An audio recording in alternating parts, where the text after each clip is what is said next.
If you can repeat after me. Om Namo Bhagavate Vasudevaya. You- Please unmute your microphones. ओम नमो भगवते ओम नमो भगवते वासुदेवाय। वासुदेवाय। Om Namo Bhagavate Vasudevaya. ओम नमो ओम भगवते भगवते वासुदेवाय। वासुदेवाय। Om Namo Bhagavate Vasudevaya. Om Om Namo Namo भगवते वासुदेवाय। Okay, so we're going to continue our reading from Ramayana. I'm thinking I'll just chant the prayers before and then I can just read the prose and all that. So Om Ajnana Timirandasya Yana Jana Shalakaya Chakshurmritam Yena Tasmai Shri Gurave Namaha Shri Chaitanya Manobhishtam Sapatam Yena Bhutale Swayam Rupa Kadam Mahyam Dadati Swapadantikam Vandeham Shri Guru Shri Utaf Padakamalam Shri Gurun Vaishnavam Shri Rupam Sagrajatam Sahagana Raghunathan Vatam Tam Sujeevam साद्वैतं सावधूतं परिजनसहितं कृष्णचैतन्यदेवं Shri Radha कृष्णपादान् सहगणललिता श्रीविशाखान्वतांश्च हे कृष्ण करुणा सिंधो दीनबंधो जगतपते गोपेश गोपिका कांत राधा कांत नमोस्तुते तप्त कांचन गौरांगी राधे वृंदावनेश्वरी वृषभानुसुते देवी प्रणमामि हरिप्रिये वाञ्छाकल्पतरुभ्यश्च कृपा सिन्धुभ्येव च पतितानां पावनेभ्यो वैष्णवेभ्यो नमो नमः नमः ओं विष्णुपादाय कृष्णप्रेष्ठाय भूतले श्रीमते भक्तिविकासस्वामिनिति नामिने हरिजनगणबारी ज्ञानकर्मान्धहारी प्रकटितपरभक्तिर्भक्तिसिद्धान्तकान्तिः विनयनिकरलक्ष्मीर्निम्नमेदैर्गम्यो भुवि जयति विकासो भक्तिपूर्वो यतीन्द्रः नमः ओं विष्णुपादाय कृष्णप्रेष्ठाय भूतले श्रीमते भक्तिवेदान्तस्वामिनिति नामिने नमस्ते सारस्वते देवे गौरवाणी प्रचारिणे निर्विशेषशून्यवादी पाश्चात्यदेशतारिणे वागीशा यस्य वदने लक्ष्मीर्यस्य च वक्षसि यस्यास्ते हृदये संवित्तं नृसिंहम् अहं भजे जय श्री कृष्ण चैतन्य प्रभु नित्यानंद श्री अद्वैत गदाधर श्रीवासादि गौर भक्तवृंद हरे कृष्ण कृष्ण कृष्ण हरे हरे हरे राम राम राम हरे हरे मुखं करोति वाचालं पंगुं लङ्घयते गिरिं यत्कृपातमहं वन्दे श्रीगुरुं दीनतारिणं परमानन्दमाधवं श्रीचैतन्य ईश्वरं यस्य देवे पराभक्तिर्यथा देवे तथा गुरौ तस्यै ते कथिता ह्यार्था प्रकाशन्ते महात्मनः वितरसि दिक्षुरणे दिक्पथिकमनीयं दशमुखमौलिबलं रमणीयं केशवधृता रामशरीरा जय जगदीश हरे जय जगदीश हरे जय Jagdish Hare Hare Krishna Krishna Krishna Hare Hare Hare Ram Ram Ram Hare Hare. Devotees are coming to just stand. It was at 5, right? Yeah, they're coming. Okay. It's like the Brahmachari standard time. So, so we're continuing our reading of the of Sri Ramayana, Sri Valmiki Ramayana, and now, okay, I know yesterday we read the section where Rama had killed Kara and Dushana and all the 14,000 other Rakshasas who were there. But now we've come into the section where Ravana, right? He is confronted once by his minister known as Anukampa, and next by Shurpanaka herself. She like starts to harass him. So then he decides that he's going to kill. He's going to kidnap Sita, and that way kill Rama. So then we read over here, right? Maricha, however, I'll give you the book where you can Yeah, follow. it's interesting. You can follow along with the book. Okay. Yeah, I have a whole live audience here Okay. on Zoom. So I'll give you the book. I'll tell you which page number we're on. Oh, cool. Yeah. Okay. Mine, I'll tell you how I can fight 14,000. Yeah. Not as crazy as you think. Okay. So this is here. So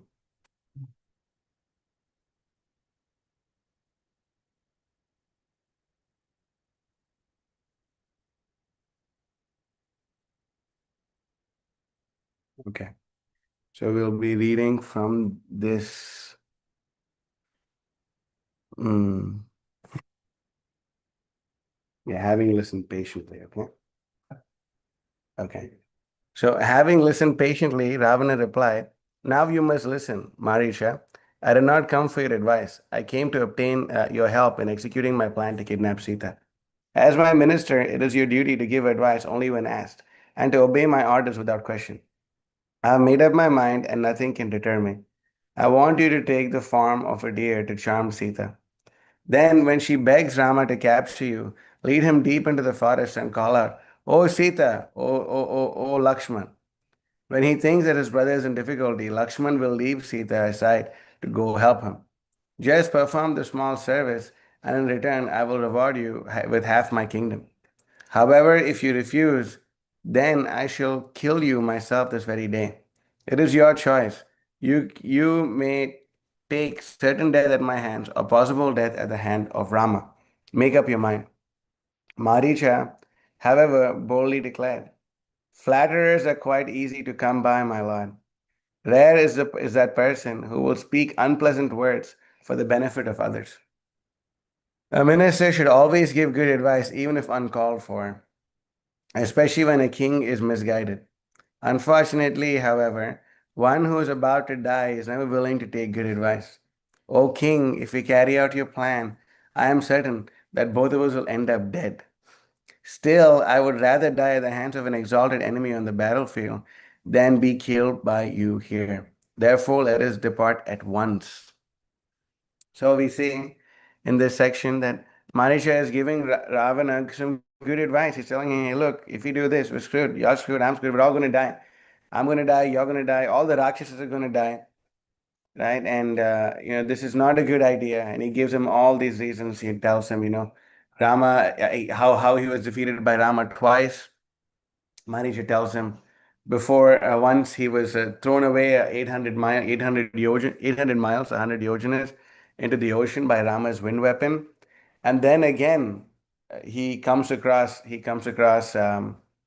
Rama when he was wandering around Dandakaranya dressed as a rishi, and then Rama immediately kills both his associates, and then Marisha he runs away, and then he says that the only reason why this didn't happen, that Rama didn't kill me, is because Rama doesn't kill those people who have turned their backs on battle. Hmm. Is there any more Ramayanas here in this room? That's my personal copy. Okay, so could you all share this, and I'd like to keep this one so I could refer. I have notes here. Yeah, thank you. Yeah, I'll tell you the page number. Whoa, six Goswamis. Hare Krishna. Okay, thank you. Sorry for the interruption, devotees. Please tolerate me. Okay.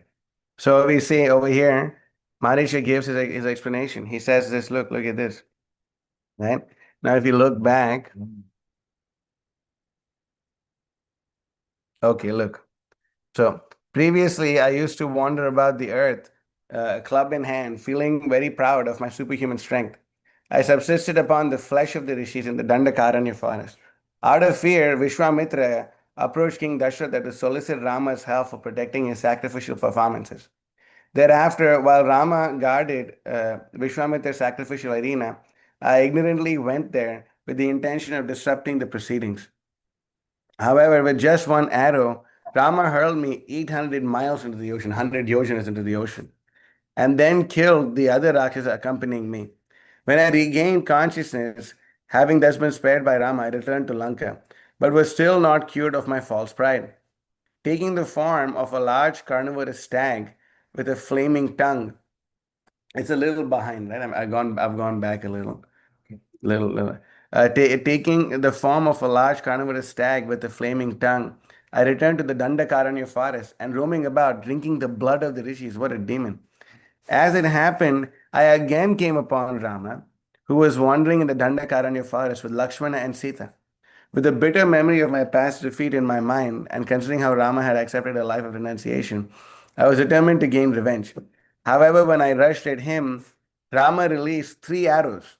My 2 companions were killed instantly, and I fled for my life. I think I was spared only because Rama's arrows do not kill one who flees. Ever since that time, I have been consumed with fear of Rama. As a result, my inclination for violence and fighting has vanished. Sorry. Having given up all malice towards others, I have taken to an ascetic life of yoga practice. However, I have failed to obtain peace of mind, for whenever I happen to glance upon a tree, I think it's Rama, rests in tree bark. How fortunate. And every time he looks, all he sees is Rama.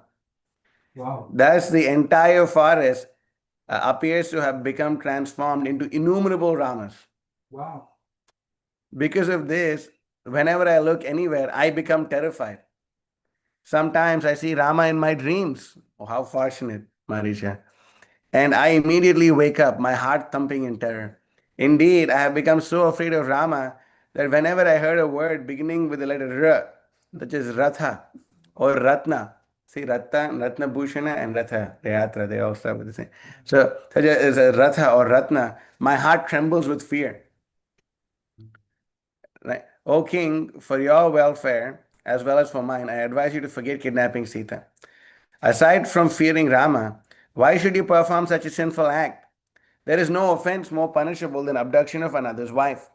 Remain satisfied with your thousands of wives and save your dignity, fortune, kingdom, and life itself. Right? So now we just read this part.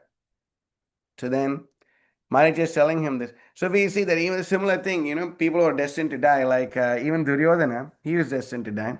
So he would never take the advice of Vidura, Drona, Bhishma, all of them. He would never take their advice. Right? Vidura once told Duryodhana, he told him, look, my dear king, drink that which is shunned by the ignorant and accepted by the saints. What is that? There is humility. And what is humility? It is the most unintoxicating, bitter, pungent, repulsive drink. But drink it deeply and regain your sobriety. Hmm? He says that. It's one of my favorite quotes in the Mahabharata, actually. I mean, I guess I need to drink the heck out of that. But, let's see. I can, unintoxicating. Mm, pungent, maybe. Okay, yeah. Okay, yeah, there you go. Vidura said, O great king, drink that which is drunk by the honest and shunned by the dishonest, humility. Humility is a bitter, pungent, burning, unintoxicating, and revolting medicine. But drink it deeply and regain your sobriety. In Vidura tells him this. But you see, like Maricha is saying, like all those people destined to die, they don't like to take good advice. They don't like to take good advice, actually. So we must always be open to taking good advice, irrespective of where it's coming from. Hmm? So we see this over here. Then Ravana was pleased that Maricha saw the wisdom of his ultimatum. He embraced Maricha. Now look at this. Now he embraced Maricha and they mounted Ravana's aerial chariot and departed. After flying over numerous forests, rivers, towns, and fields, they landed in the Dandakaranya forest, near where Rama, Sita, and Lakshman were residing.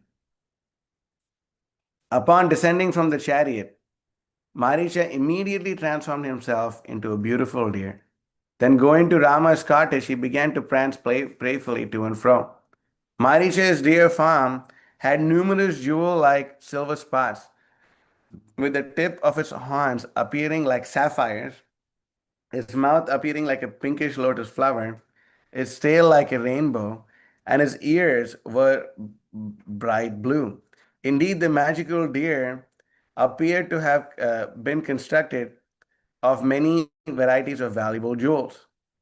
With a dazzling luster, the deer seemed to illuminate the entire area surrounding the cottage. Sometimes it nibbled the grass and sometimes it frolicked among the trees. So when I read this, I was just, reading it some time ago. And I thought, like, you know what, let me copy paste this and put it into Google Gemini, to see what kind, how does this deer look, right? And yeah, I did an okay job. I'll see if I can pull it up. Um,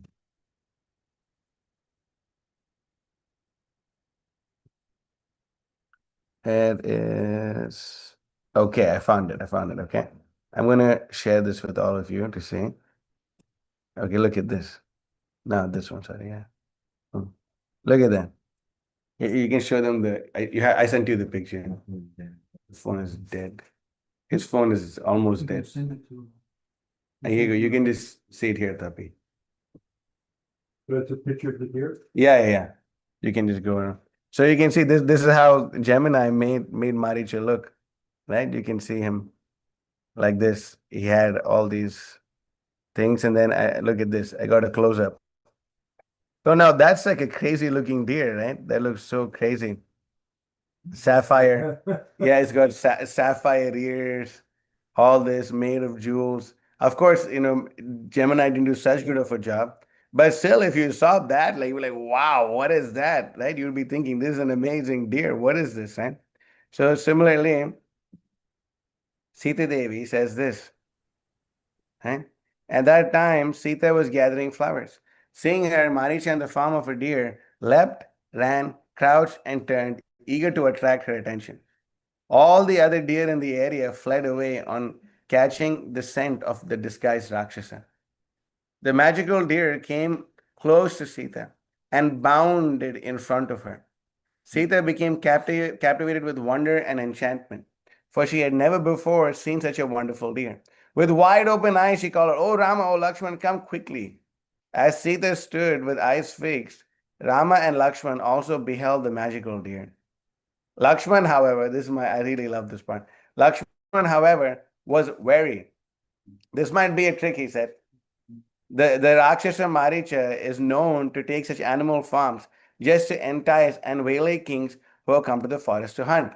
So, like this, you can just see, right? Lakshman is just so awesome. Lakshman is just such an amazing, he sees this deer and he's like, come on, this is not one of the 8.4 million species of life. Is obviously a conjuring trick made by by Maricha. He knows this Maricha.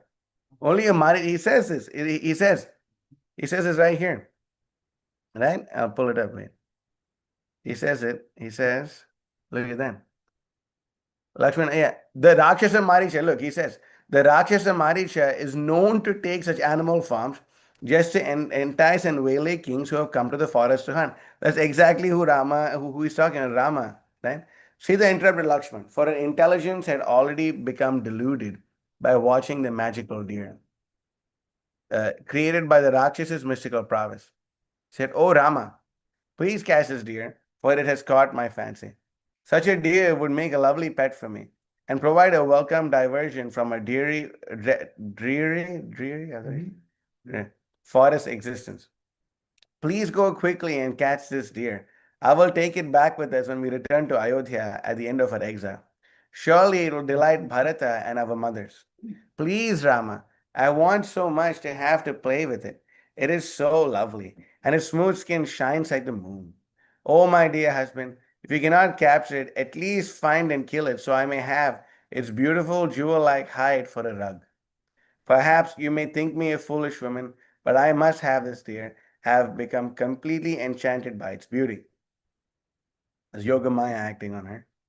Rama was delighted. Now you can just see Yogamaya is acting on Lord Rama. Rama was delighted to have the chance to fulfill Sita's desire, and he too was captivated by the deer's mysterious beauty. He told Lakshman, Sita is enthralled by the deer, and I must bring it for her. Look at its tongue, which darts like a flame or lightning from a cloud. Nowhere is such a deer to be found, not even in the heavenly gardens. This deer's splendor will cost its life.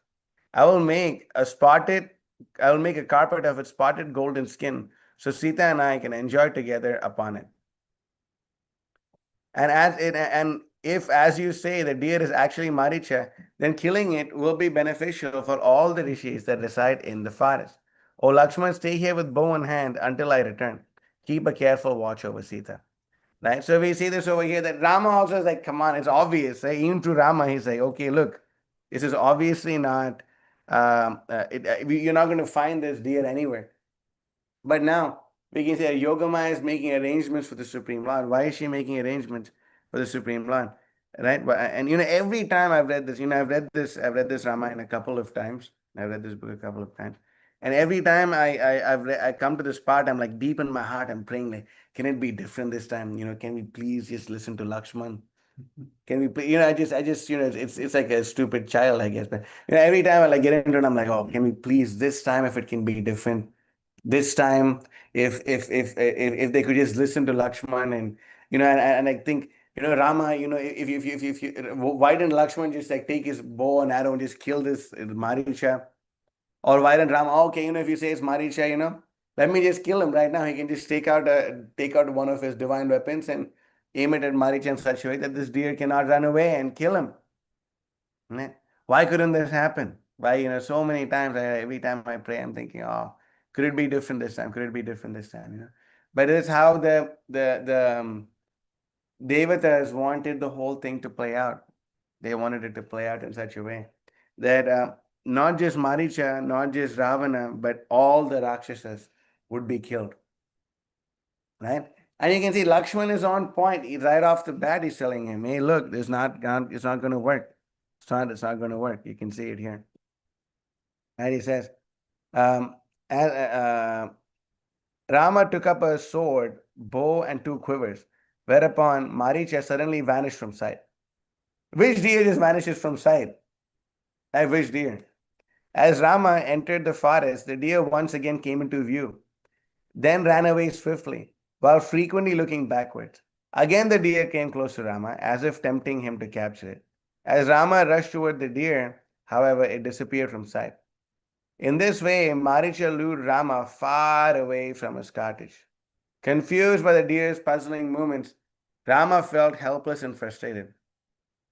Finally, feeling exhausted from the chase, Rama rested for a while beneath a tree. Then, once again, the deer appeared close by. However, just when Rama rose up to capture it, the deer mysteriously vanished. Out of frustration, Rama gave up the idea of trying to capture the deer alive. Then, when it next appeared at some distance, Rama pulled out a blazing arrow of Lord Brahma and released it to kill the deer. Maricha jumped high, trying to avoid Rama's arrow, but it pierced his heart nonetheless. As Maricha fell to the ground mortally wounded, he assumed his real form as a Rakshasa. Then, remembering Ravana's instructions, Maricha imitated Rama's voice and called out in great distress, "Oh Sita, oh Lakshman!" Maricha then gave up his life, and upon hearing his call, Rama became dejected, wondering, what will Sita and Lakshman think? A terrible fear entered Rama's heart as he rushed to his cottage. So we see this over here that obviously, Rama, he can outrun anyone in the whole world. Rama can outrun anyone in the whole world. What to speak of an insignificant Rakshasa? What to speak of an insignificant deer? Rama can outrun anyone. He could have killed Maricha. He could have mortally, instead of mortally wounding him, he could have just looped off the deer's head and the deer could have died right on the spot. Maricha could have died right on the spot, right? But all these things are played out in such a way, for in order to enhance the passage to Supreme Lord. And in this regard, we see Maricha, although he was spending his entire life, after he had been defeated by Rama, the second time, he spent his entire life meditating upon Rama so much. Still, at the time of death, he still remembered Ravana's instructions and executed them. And Govinda Raja, the first commentator on the Ramayana in the Sri Vaishnava Sampradaya, says that the reason this happened is actually because of his bad association. He could have just surrendered to Rama on the spot, saying, "My dear Lord, I'm so sorry. I'm a big demon. I was killed by you a few. I was almost. I was thrown away by you one time. Then I ran away from you one time. But now I'm having the good fortune of dying at your lotus feet. Please, my dear Lord, accept me as your servant." And right, accept me as your servant. But the demoniac mentality is so strong. Right, the demoniac mentality is so deeply embedded. That is why Srila Prabhupada writes, let's see if I can spell demoniac, right? Mentality.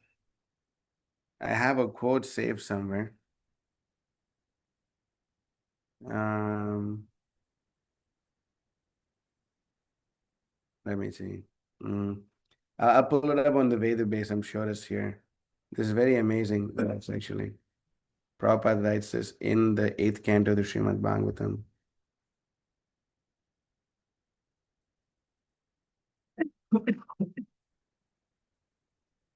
Mm. Please bear with me. Is a quote worth being patient for. Uh-huh. Okay, I found it. Okay. So 8:22. Hey guys, can you just sit down? Like I'm getting like fried out with you, like getting up and going again. Okay. Okay. Now I'll show you this. Okay, look at this. An amazing verse in the Srimad Bhagavatam, Canto 8, Chapter 22. Oh yeah, look at this. Huh? I was doing a Russian class yesterday, so you can see like the Russian translation, double view. But you can see over here in Srimad Bhagavatam, Canto 8, Chapter 22, verse number 20. Okay, and this it says that Prabhupada writes.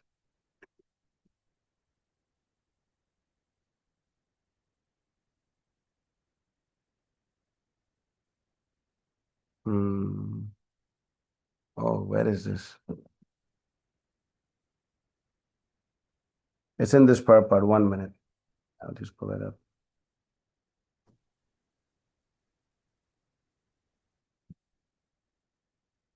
Okay. Hmm. Oh, sorry, it's the wrong verse. That's why. Okay. I found it. It's 8:22:36. Okay. So now in this, look at them.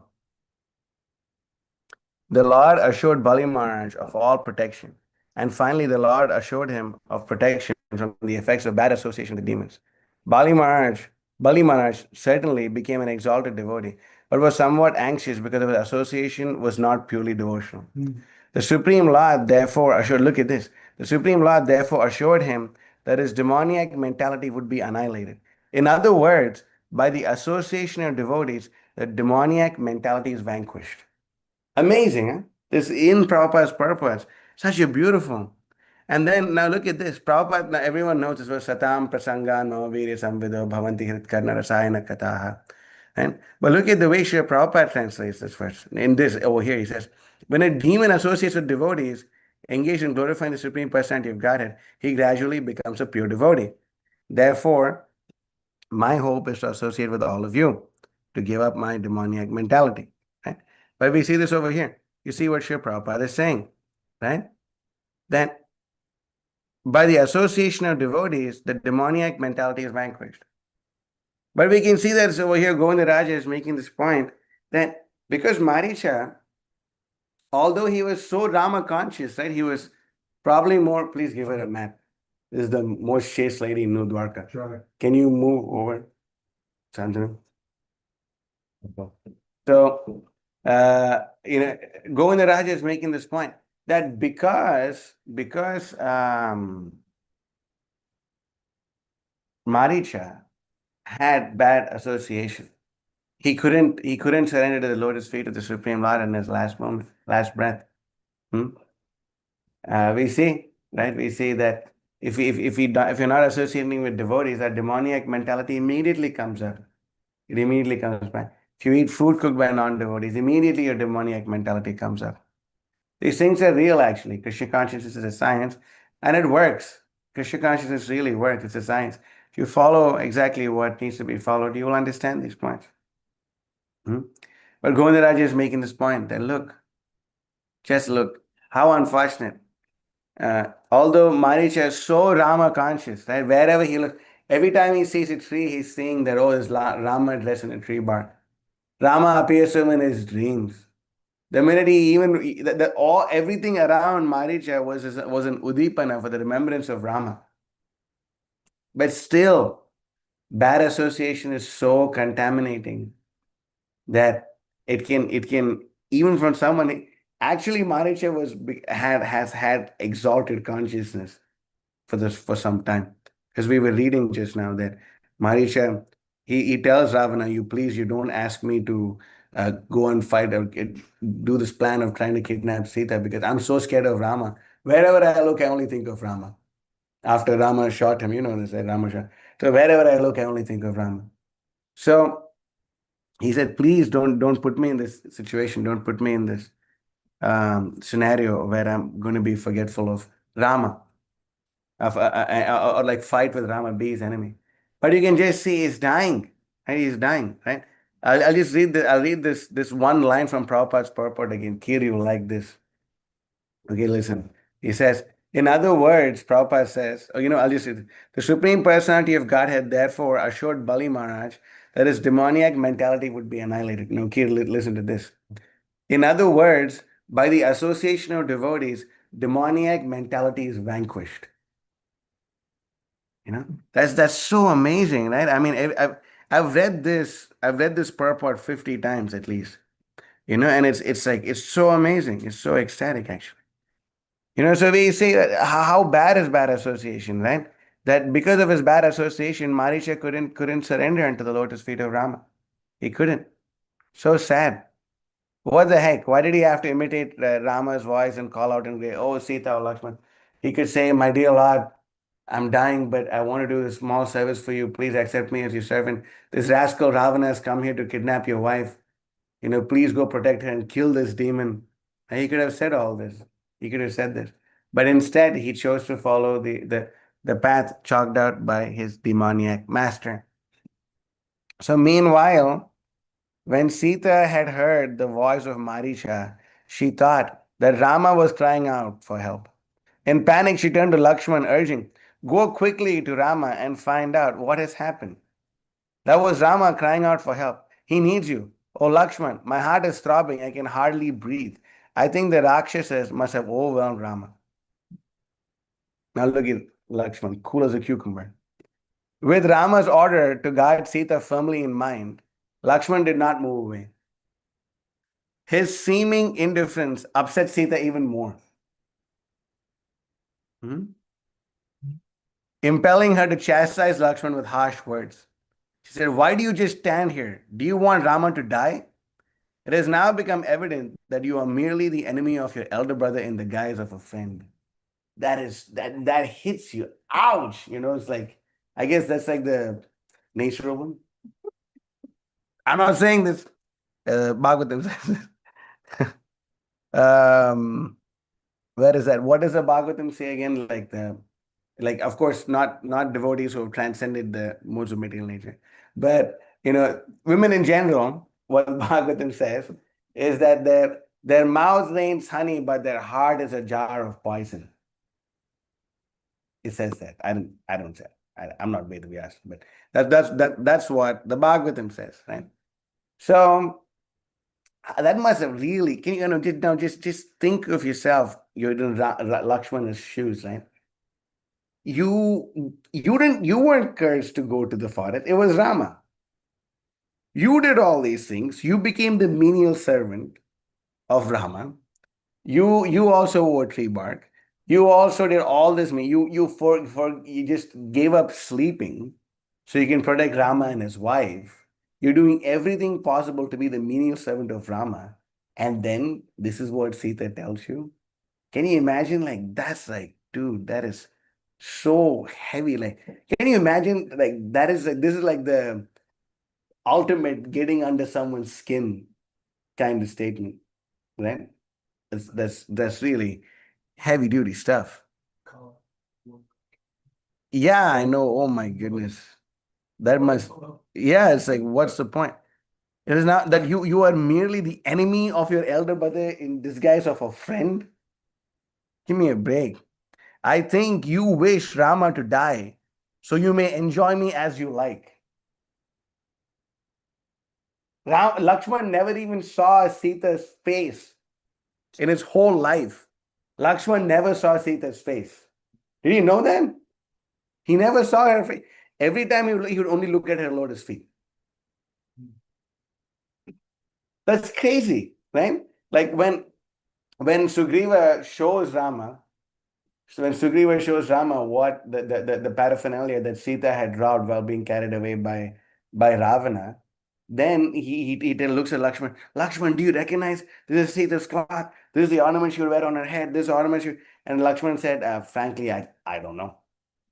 And then and he's like, but I do recognize this ring that that you wear on the toe. What's it called? Anyone, like, what's it called? Toenail ring? Yeah. Not toenail. I don't think you wear it. Anklet. Toe ring, okay, toe ring. So yeah, but I do recognize this toe ring, right? The toe ring, the ring on the toe. I recognize because I never looked about her ankles. I never looked about ever. And she's saying this to him. At least I would have just flipped out. Someone said that to me. I was like, or something like that, But just see what Lakshman is. Otherwise, you would surely, and he's accusing him of trying to enjoy her. Can you imagine someone who you treat as a goddess, someone who you treat as your worshipable deity, someone who is like your, huh? She doesn't mean it. Okay. Calm down. She's saying that, she's saying that to him. And can you imagine how heavy and painful that must have been for Lakshman? How painful it must have been, right? Someone is your deity, your worshipable deity. She's saying that, accusing you of the worst kind of crime that's actually exists, sleeping with your older brother's wife. My God, heavy stuff, right? But then you see this here. Otherwise, you would surely rush to his rescue. Go quickly, Lakshman. What is the use of me remaining alive and safe with my husband while my husband is in danger? As Sita sobbed and trembled with fear, Lakshmana replied, try to control yourself. Rest assured, no one can ever harm Rama. Neither the Rakshasas nor Indra nor all the demigods can harm him. I am convinced the voice you heard is a conjuring trick of Marisha, made to frighten us. Rama has ordered me to protect you. Therefore, I must stay and obey him.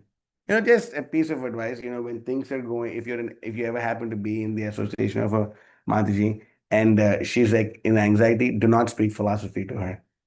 It's like, it doesn't work. It just doesn't work. You're like, oh, okay. Something else, but not philosophy. Okay, just putting it out there for the Prabhus. So Sita, now look at this. Sita now was almost deranged with anxiety, and Lakshmana's words only aroused her anger more. Her eyes red with rage. Sita raved, you shameless and wicked man. I think you are enjoying Rama's misfortune. Otherwise, why would you speak so casually? You have only been pretending to be your elder brother's humble servant. Now listen to this, right? They know where to pinch where it hurts the most. The real reason you have accompanied Rama to the forest was to look for an opportunity to kill him and fulfill your lusty enjoyers to enjoy me. Perhaps, now look at this. She says, perhaps you are Bharata's agent. In any case, you will never obtain the fulfillment of your sinful desires. Do you really think I would accept you after having been the wife of the lotus-eyed Rama? I would rather die. Indeed, without Rama, I could not bear to live for a moment. And whatever I'm saying is going to be backed by Lord Rama. So, okay, so I want to get back at you. So, look at this. Sita's words pierced Lakshmana's heart as if they were sharp arrows. Right? Lakshmana is like a warrior to the core. Right? Any amount of arrows, like no sweat. He'll pierce him, take him out, javelin, whatever to thrown at him, take him out, throw it back, kill the guy. No problem. That's Lakshman. He's a warrior. Right? But these words, right, pierce Lakshmana's heart. Like, dude, that. How could you say that? How could you say that? That's so heavy. Anyway, I wish I had the access to go in the Raja's commentary, but unfortunately I don't. I'm sure if I did, I could really shun the nectar more. But we see this here, right? Look at this. But you see, Lakshman, you just see like Lakshman is such an That's why he's Ramanuja. That's why he can come and teach us Sharanagati. That's why he can come and teach Sharanagati. Although said with such harsh words, accusing him of the worst things, how does Lakshman react? Does he chastise her? Does he does he like flip out, or like you say, stupid woman, or does he anything like that? No, he doesn't. Why? Because Ramanuja, what sampradaya is he a part of? Sri Sampradaya. So this is Sri herself telling him this. How can he say anything to her? This is, you see, Prabhupada saying that actually our philosophy is that, what's Prabhupada? Who was it? Bhaktivinoda Thakur, right? He says, he has this whole series of prayers that he composed known as Yamuna Bhavavali. And this Yamuna Bhavavali is this series of prayers that Bhaktivinoda Thakur had translated. Yamuna Acharya, Ramanujacharya's grand spiritual master, he wrote this thing called Stotra Ratna. Stotra Ratna. He wrote this as a whole, all these compilation of verses. And of course, the most famous one, which at least everyone knows the translation of, is now that I've taken to your devotional service. Every time the thought of sex comes to my mind, what do? I spit at that thought, right? Everyone's heard this verse so many times. So Bhaktivinoda Thakur, he made this Yamuna Bhavavali. He's saying, and we say that actually our philosophy is the most similar to the philosophy expounded by Ramanujacharya, Vishishtadvaita. Very similar. Achintya Beda Beda Tattva Vishishtadvaita. It's actually very similar. So we say that Lakshmana is there. He's Ramanuja. He's teaching us how to worship Sri. So yes, he is so attached to the lotus feet of Rama, but actually he's the most menial servant of Sita. He's the most menial servant. We can never imagine and you can see the same bhava is there, right? Ashra Shiva Padaratan Pranashtamam Adarshanan Marmahatam Karotava Yata Tata Bhavidadhatu Lampato Matpananata Susa Evanaparaha. What does this mean? They embrace me, relieve me brokenhearted. You're my Lord, by your ass. Yeah. Wow, nice. That was like teamwork make the dream work. But we say, I know no one but Krishna as my Lord, and he shall remain so. Even if he tramples me, even if he handles me roughly by his embrace, or makes me broken-hearted by not being present before me. He is always my Lord birth after birth. And even if he tramples me, whatever he does, he's my Lord birth after. And Mahaprabhu is praying like this. And we can see Lakshman also, Sita, you're just accusing me of the worst kinds of crimes, the worst types of crimes.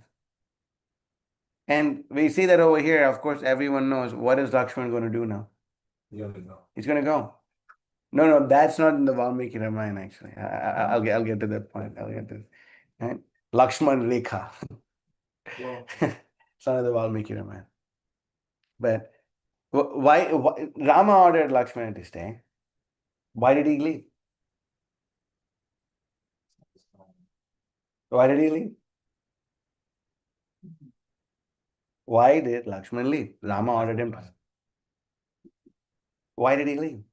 Because Sita blasted him. No, not necessarily. Huh? And then it had to be to please her. Exactly. That's the point.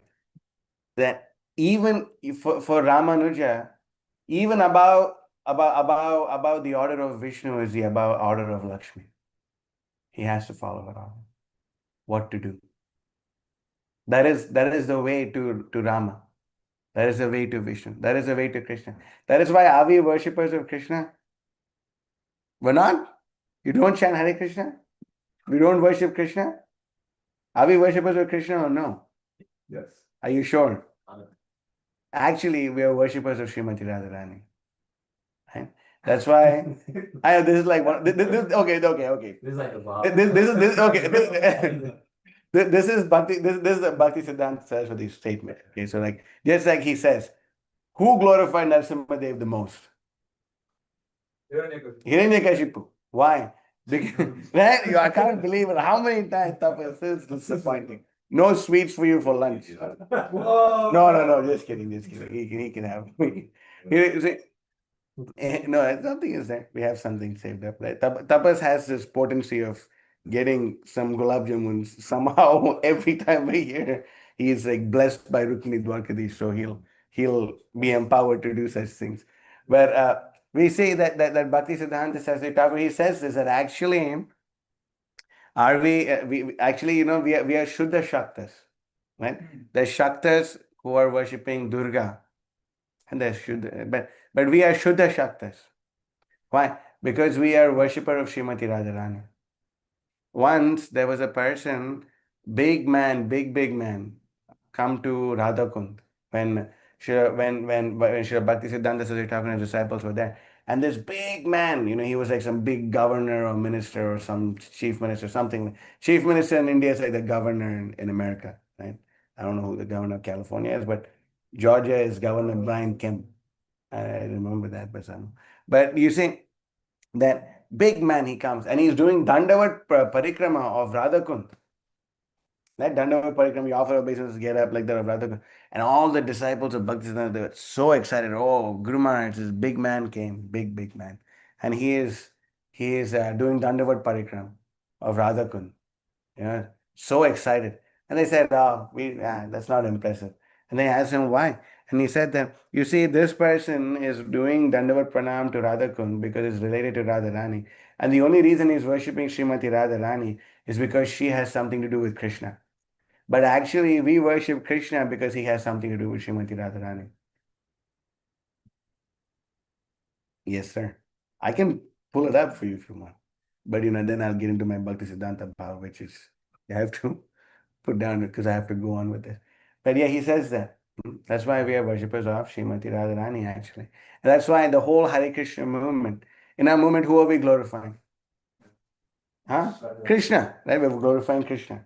Right? What is this movement called? Is it International Society of Radha Consciousness? No. The International Society of Krishna Consciousness. Right? Is the international that would be pretty crazy, pretty far out. That when devotees would when someone in Vrindavan would say Jai Shri Radhe to Prabhupada, what would he say? Hare Krishna. Right? And we see Prabhupada would say all this.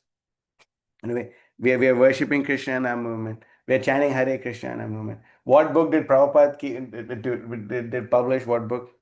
Krishna book. Did he publish Radharani book? No, he published the Krishna book. Srila Prabhupada published the Krishna. Actually, we should do like this. When we're talking about the Supreme Lord, we should do like this. Because the Supreme Lord is infinite.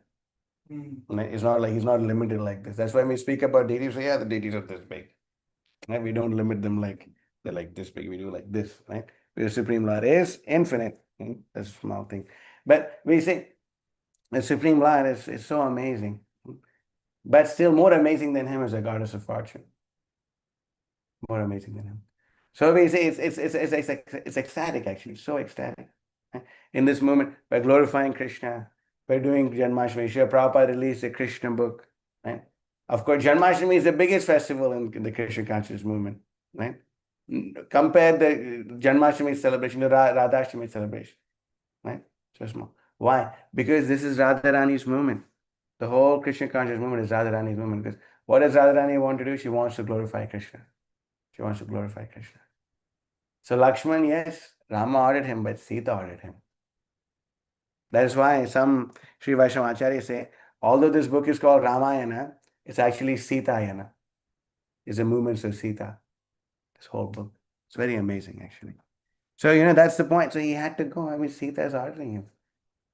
What can be done? And he takes it, and he takes it like a champ, like we say. I mean, he took it like a champ. You get soft start, but you take it with a good attitude, you say, he took it like a champ, right? So we can learn this, at least me. He said, with folded hands, the horrified Lakshman replied, O princess of Mithila, you are like a deity to me, because she is his deity. Thus, I cannot speak harshly in reply. You can say whatever you want. I can never speak harshly. The Guru can chastise you like anything for something that you didn't do. For something that you didn't do, the Guru can just chastise. But you never have the right to talk harshly to your spiritual master. You never have that. You can plead him, you can beg him, you can fall at his lotus feet, you can do all this. But you can never talk harshly to your spiritual master. Never. Not allowed. And actually, if we weren't street urchins, at least myself, we would be that way with our seniors also. We would. No. But we can never speak harshly. Never speak harshly to the spiritual master. Never. Right? Lakshman, she's his spiritual master, actually. Whoa, female Diksha Guru. She's allowed. Sita Devi's allowed. But we see this, that she's his spiritual master. She can never. And what is that? Bhatyai Kayesham Guru Dehamatyam Nilabam Sudurlabam Guru Karnadharam. Oh, I'm forgetting this third line, but Plavam Sukalpam. that's right. And then the fourth line is, I just said it. Well, you might as well finish it, mother. What was it? Guru I'm Karnadharam. also forgetting. Very good. Awesome. So I started off with me forgetting. But anyway, the spiritual master, right? He can take us, he can take us across this ocean of material existence. So we can say, he listened to her. She's his deity. So he goes on to say, right? Oh, Prince of Mithila, you're like a deity to me. Thus I cannot speak harshly in reply. Now look at this. Okay, Lakshmana is saying this, not me. Just FYI. I know that it is the nature of women to create trouble and discord between friends. Indeed, women are so fickle and hard-hearted that when they become obsessed with some desire, they give up all sense of morality. Is that right, Nandi Ichkansa? Okay, I'm going to say the sentence again and you can tell me if it's right or wrong. Okay, please confirm this if it's true or not. Indeed, women are so fickle and hard-hearted that when they become obsessed with some desire, they give up all sense of morality. You have any experience with? Yeah? Yes, okay, that's what I thought. They So couldn't, I don't know, it's a morality, but they couldn't distinguish good or bad. that's what it is. That's what it says. O daughter of King Janaka, you have goaded me with your sharp words. And so I will go to Rama as you demand. However, because I now look at this, he's still such a good servant. However, because I see terrible omens foreboding great evil, I fear that when I return with Rama, we will no longer find you here. He's saying, I fear, hey, look, if this were to happen, I fear I will not find you here. I fear I won't find you.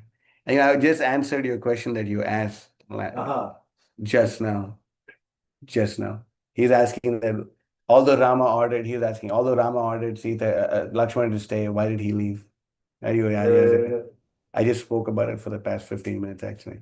I'll have to get the recording. You have to get it. Yeah, I guess. Get the download on Krishna Left.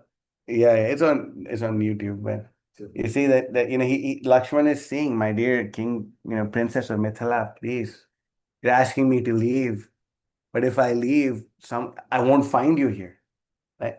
Lakshman knows, Lakshman sees all, and you know what, man? Like, this is what really got to me, when I was reading the Ramayana, just whatever, the last time or something. It really got to me when did I start making these notes? Let's see. Do you know how we can check dates on notes? Anyway, it won't be accurate because it keeps updating the dates. But anyway, this what really got to me when I was making the notes on Lord Lakshmana. I really thought I should actually make these notes and look more deeply into it, because you see, Lakshmana has always been right in the whole of Ramayana. Right? Rama, why do you have to listen to Dasharatha? We'll figure a way out. Come on. You can just stay here. We can work it out. Okay. Rama, this is clearly Marisha. Kill this guy. Why do we have to do it? No. Sita, you're asking me to leave. If I leave, I won't find you here. Please. But you see, all this, Lakshman says all this, but never once, and he does this, and then they don't find Sita. When they don't find Sita and Rama is chastising Lakshman, Lakshman doesn't say, I told you it's Maricha, it's your fault. I told you. This is Maricha, this is a demon. You should have killed him. You should have listened to me. Now, just because you didn't listen to me, just see what happened. Now your wife is. He never said that. Right? When he fought like anything, only he could have killed Indrajit, actually. Only he or Rama. But he's such an empower. Indrajit was more powerful than Ravana, actually. He's like my favorite supervillain. 100%, hands down. Right? Hiranyakashipu, but you know what I'm saying? Like, Indrajit is like the cool villain kind of a guy. But Indrajit, he was more, and you know why he was so powerful? Because he actually performed 6 sacrifices to please Vishnu. And Lord Vishnu appeared in front of Indrajit to give him some benedictions. Now that's far out. Because the demons never worship Vishnu, but he did. Wow, how does that make sense? Right? But Lakshman fought, he fought with Indrajit. And he could have killed Indrajit so many times in the past, but Rama holds him back. No, if you use Brahmastra, then so many other living entities are going to get hurt, this and that. And then, Lakshman, again he falls. He fights, he does all these things. Right? He goes to he's the one who actually has to do the Agni Pariksha, right? The trial of fire. Was it fire, great trial of fire or whatever? Right? He has to do all this, right? And he does all this. And finally, when Sita comes back, he never does it. You see, stupid woman, I told you. That you should never have let me go. All this would have. He never says anything. Lakshman never said anything to him. He never said anything to him. That's why he's Ramanuja. That's why he came to teach us Sharanagati. That's why he came to teach us this. So that is like the great, amazing beauty of Lord Lakshmana. And that's why he's such a unique personality. Such a unique personality.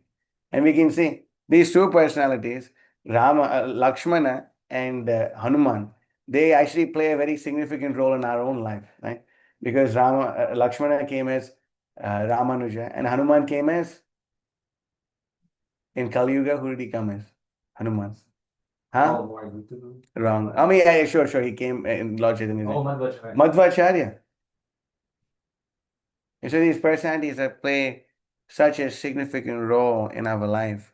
And so now I want to ask the devotees assembled here, it's 6 o'clock.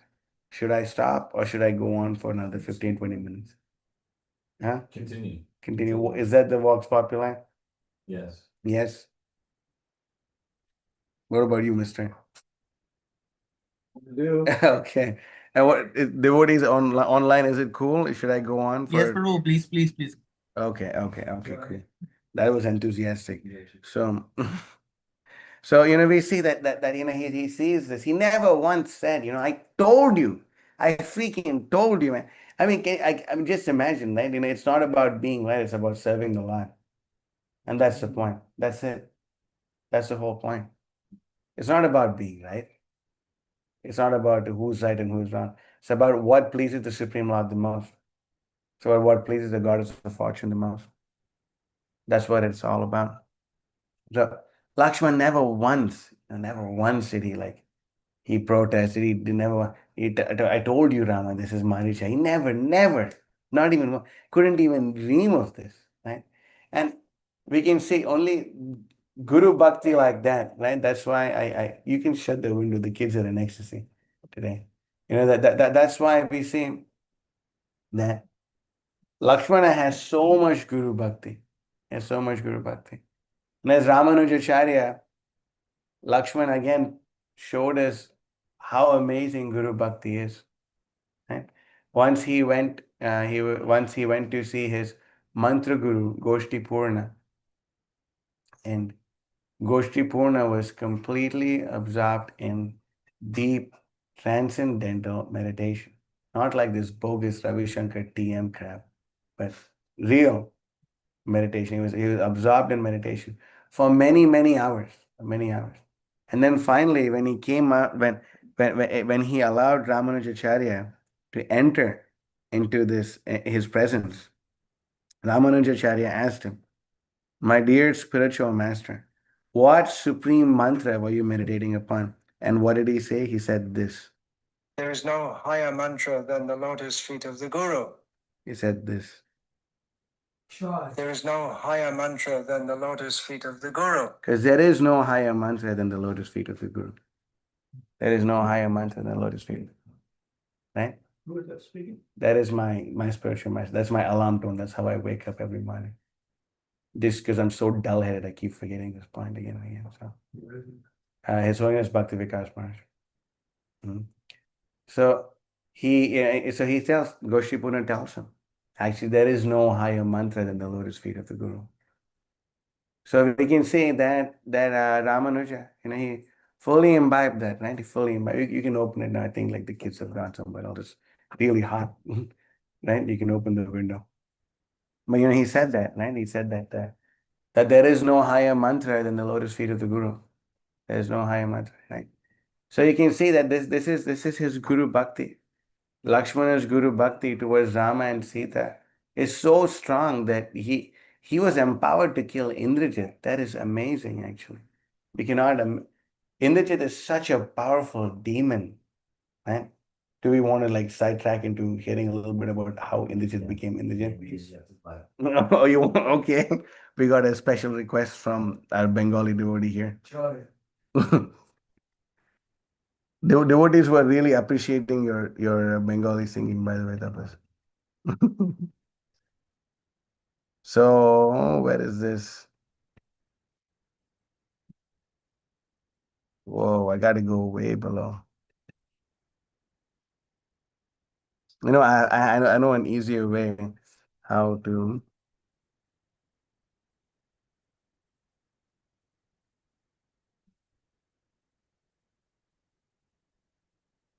What the heck?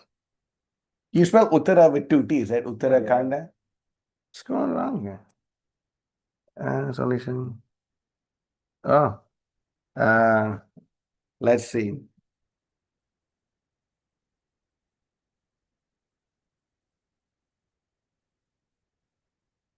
They made like an animated video of how Indra became the Indra.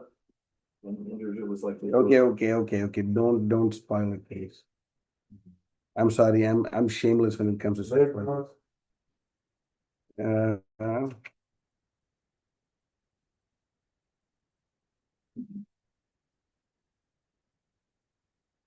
Uttarakhand is actually it's actually like my favorite section in the Ramayana. Oh. It's got like all kinds of, it's not, I guess it's not my favorite. Everything is amazing in it. But it's just like so much. It is so much. Oh my God, where is this? Okay, so the sages, the Saptarishis come, then um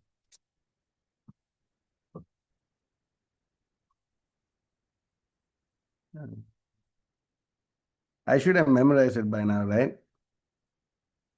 So dull.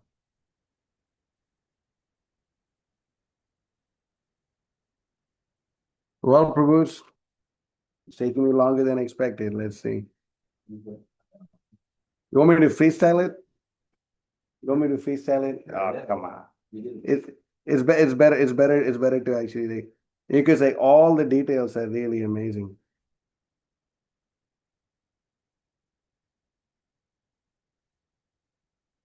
Um, where is this? Oh my God. You know what? I'll remember some key words from it and I'll try to figure it out, okay? So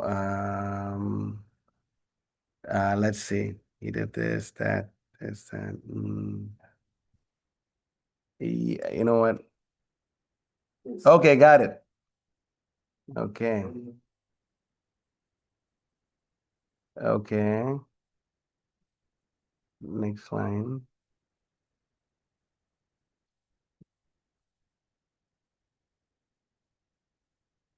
Okay. Uh,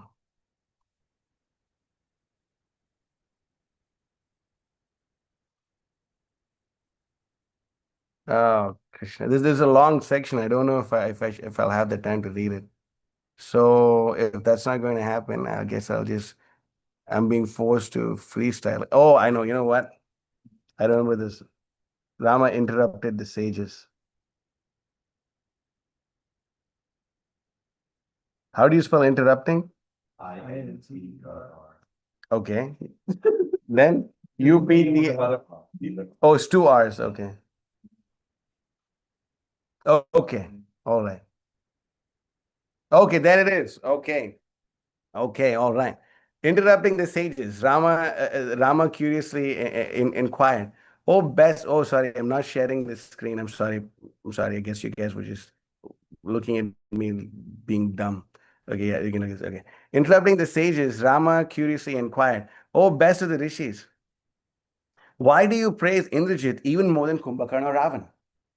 How is it that he became more powerful than his father and was able to defeat the king of heaven?" You see, Rama is saying, how did Indrajit become more powerful than Ravana? So, who really was the most amazing hero in Ramayana? He killed Indrajit. Rama let him have the credit, right? On behalf of the sages, Agastya replied by narrating the following history. Long ago in Satyuga, there lived a great Brahmashi named Pulatsya. Wait, this goes on. There he speaks about how the whole Rakshasa race was born. Ravana just how he got the name Ravana and who were his ancestors, how Lord Vishnu killed them.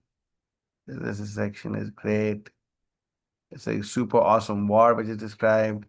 Then, oh man, where is this?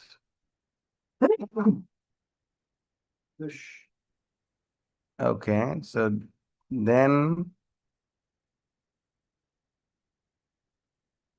okay.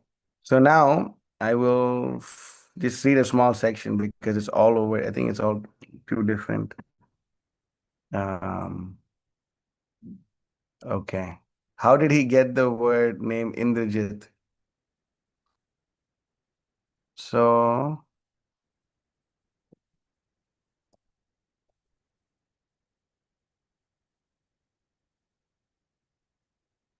okay.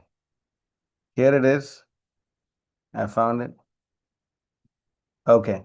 So Ravana went to look at this. Ravana then went to a sacrificial arena at the Nikumbila Grove.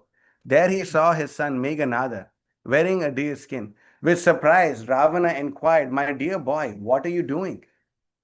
Meghanada was engaged in performing a sacrifice.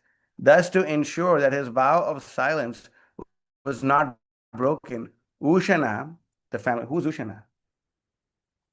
Not Shukracharya. That's right. Krishna says in Bhagavad Gita, Kavinam Ushanam Kavi. So like Shukracharya has been in it for a while. The family priest replied on his behalf, "In your absence, Meghanada has also already performed 7 great sacrifices for the pleasure of Lord Vishnu. Thus, he has received a celestial chariot and various weapons from Lord Shiva. He also gained the power to become invisible and to create darkness within the enemy's ranks." Ravana was not very pleased to hear of his son's activities, for he had worshipped one of his enemies, Lord Vishnu. Hmm. So then, when Vibhishana learned that Ravana had kidnapped so many girls, he approached his brother and said, "This act of yours is very sinful and is unfit for a member of our good family. Already, as a reaction to your wickedness, your own son Kumbhinasi has been kidnapped by the Rakshasa Madhu." Kumbhinasi was the unmarried daughter of Malyavan, the uncle of Ravana's mother, Kaikasi, who was residing in Ravana's palace in his absence. When Ravana heard about Kumbhinasi's abduction, he flared with rage and prepared to kill the offender at once. Calling together all his Rakshasa chiefs, Ravana left Lanka with 4,000 Akshohinis. The whole battle of Kurukshetra only had 18 Akshohinis. You guys remember what an Akshohini is? It's like a super huge military division, right? Now think about it, right? Yeah, like a battalion. The Kauravas had 11, the Pandavas had 7. That was 18, and that was considered huge. But Ravana left with 4,000 Akshohinis. 4,000. For he intended to attack the demigods after dealing with Madhu, right? Now look, with Meghanada at the front and Kumbhakarna in the rear. Meghanada is, who's Meghanada? That's right, Indrajit. That's right. At the rear, Ravana entered Madhu's city. His cousin sisters quickly came out to meet him and fell at Ravana's feet. He thus assured her, I shall do whatever you request of me. Please get up, for there's nothing to fear. Kumbhinasi then begged Ravana to spare her husband. The Rakshasa king replied, Yes, it shall be so. Now let Madhu come forward, for I want him to accompany me in my conquest of the demigods. Kumbhinasi awakened her husband and informed him that Ravana had come to solicit his help in conquering the demigods. Madhu immediately came and paid his respects to Ravana, and the next morning the Rakshasa army departed. Ravana reached Kailash just as the sun was setting. Okay, this keeps going on. I want to just go to them.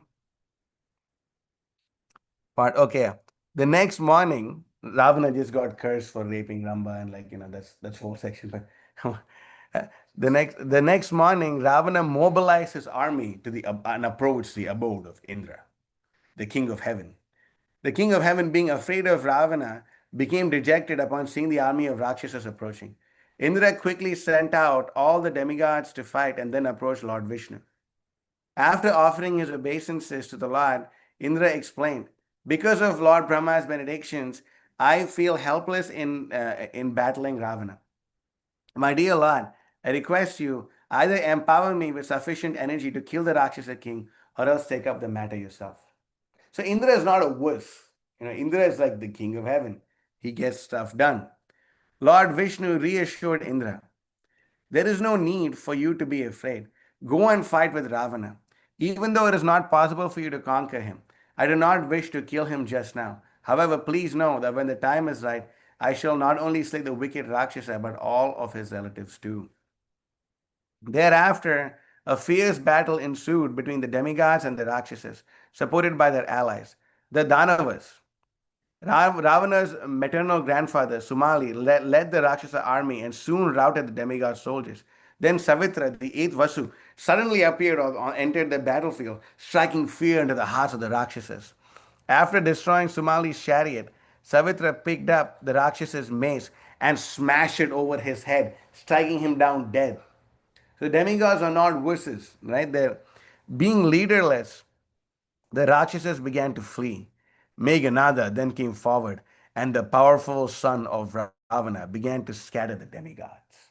Indra, however, admonished the fleeing warriors and sent his own son Jayanta to fight. An equally matched duel thus began between the two princes. Right? These are like the next one up, right? However, when Meghanada resorted to creating darkness on the battlefield through his mystic potency, Jayanta felt ill at ease. In the darkness, the fighting became gruesome and confused.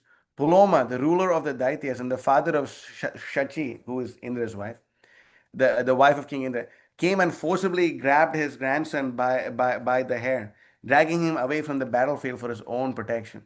Puloma dove deep into the sea with Jayanta. Seeing that Jayanta was gone, the demigods panicked and ran away. Indra then immediately called for his chariot. As Indra went to join the battle, surrounded by the Adityas, a fierce wind began blowing and huge meteors streaked across the sky. While inspired by Indra's presence, the demigods slaughtered the Rakshasas so that eventually only 1/10 of their forces remained alive. Now, check this out. Kumbhakarna was also wounded by the combined attack of Rudras and other celestials. So, we hear there's 11 Rudras, right? So, all 11 of them attacked Kumbhakarna at one time, and he was also wounded. Now, look at this.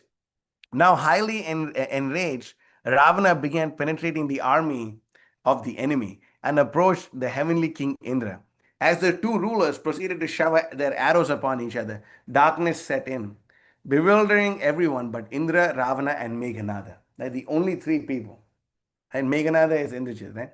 Ravana was determined to destroy all the demigods. Indra understood that he could not kill the Rakshasa king and thus advised his warriors to capture him instead. Now, check this out. These warriors are about to capture Ravana and take him as captive. So, demigods are not wusses. Ravana suddenly rushed at Indra, but the king of heaven drove him back with torrents of weapons. The fear-stricken Rakshasa considered themselves to be defeated, but Meghanada was outraged, and thus invisibly entered the demigod army and came before the heavenly king. Sending forth incessant stream of arrows, Meghanada was able to exhaust Indra and bound him up with the mystic power that he had acquired from Lord Brahma. Seeing how Ravana was being overpowered by the demigods, the invisible Meghanada announced to his father, "You should retreat from battle, for I have taken Indra captive.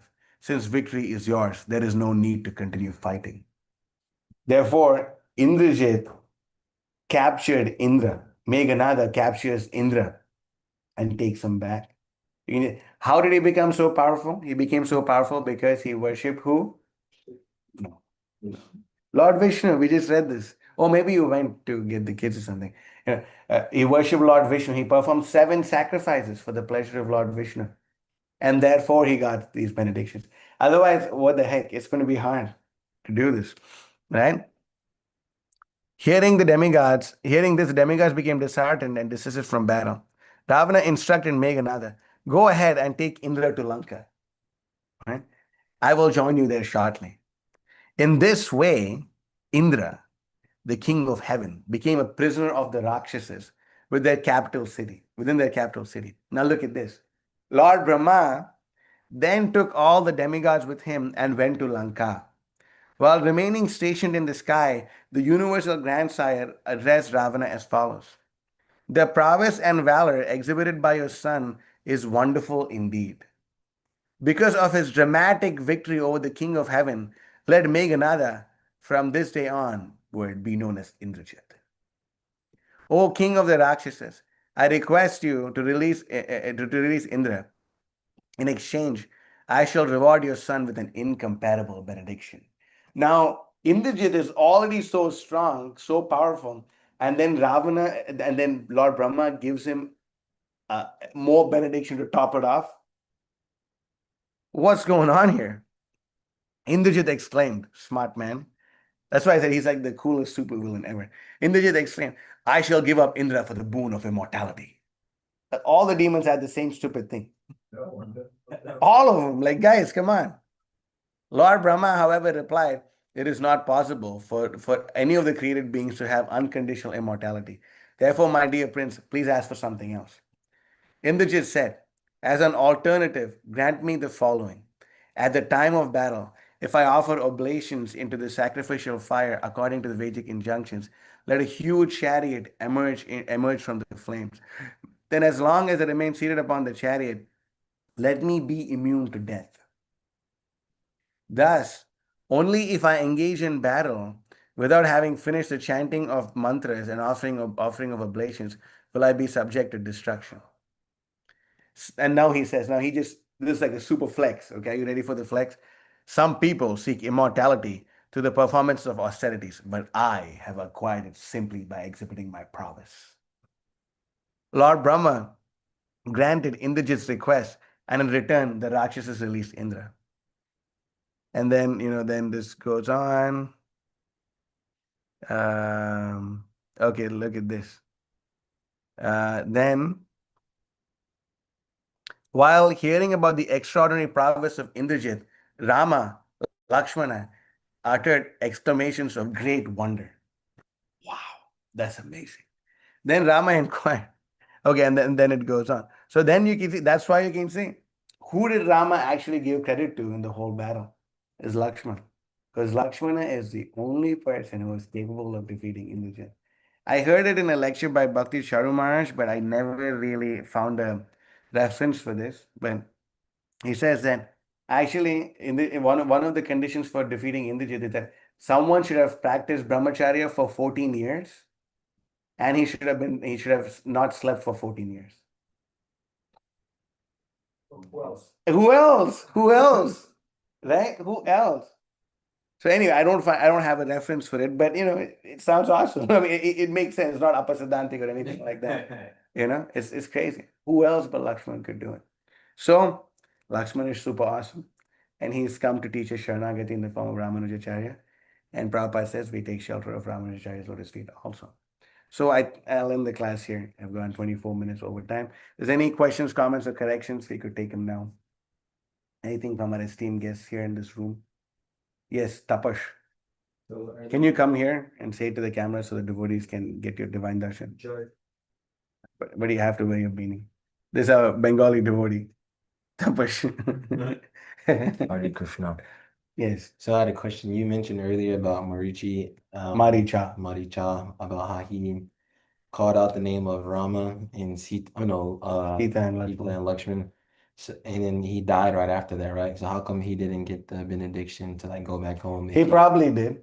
Because he's chanted the holy names. Yeah, he said the holy names and he's seeing the Supreme Lord in front of him. He could have performed devotional service. Mm. He was killed by the Lord. Yeah, That's a big deal. Yeah, he's seeing him in front of him. Mm. Is that okay? I have one more question. Yes. So also, you mentioned that Lakshman was always right about every situation, like he every called it out. But then there was one class you said, I think the last one, you just mentioned that Lakshman, when he saw Bharata, yeah. he came, That's his it's bhav, like, we can let that one fly, right? Who are we to let it fly? But still, that was his bhav, he wanted to take it. Is that okay? Okay, Jai. Yes. Will you come here? This is a new chef. Whoop, someone's calling me. I think our lunch is ready. Yes, what's your question? So Indrajit, how Prasan. he got that immortal, how he killed, and how was killed. How was he killed? Yeah. Well, you have to tune in. You have to tune in for the next classes, sir. I'm not going to do that. Yeah. Next class we're going to include Hanuman as proof. Whoa. I don't get too ahead of yourself. Let's see what happens. Right then, anything else? Yes, Suresh. Sure. Suresh, you can unmute your microphone. Hare Krishna. You can turn on your camera too, Suresh. Okay. Oh, you're driving. Okay. I just Yeah. yeah. So in my travels to India, especially like the Gujarat area, there's a lot of followers of this Bhakti Marg. Bogus And when recipe. you talk with them at the end of the conversation, anyways, they're thinking, oh yeah, we also worship Radha Krishna like you. So what are some big differences that I could point out if they're willing to listen? I mean, I haven't necessarily. Bhakti Marg is like anyway. That guru himself is like bogus guy. He like he their guru worships Ramakrishna and Sai Baba and all this. So that itself is like a big no. And then his disciples keep tulsi buds at his feet, at his cactus feet. So all these things are against Shastra. Is that okay? Suresh? Yes. Yeah. Thank you. Okay, Jai. All right, devotees, thank you for your enthusiasm for hearing, and it's very inspiring for me. Okay, Narayan, go ahead. Krishna Rupana. Sorry, my question is not related to the class. It's just about that when Maharaj is coming. Oh, come on. We don't know yet. Okay. All right. Okay.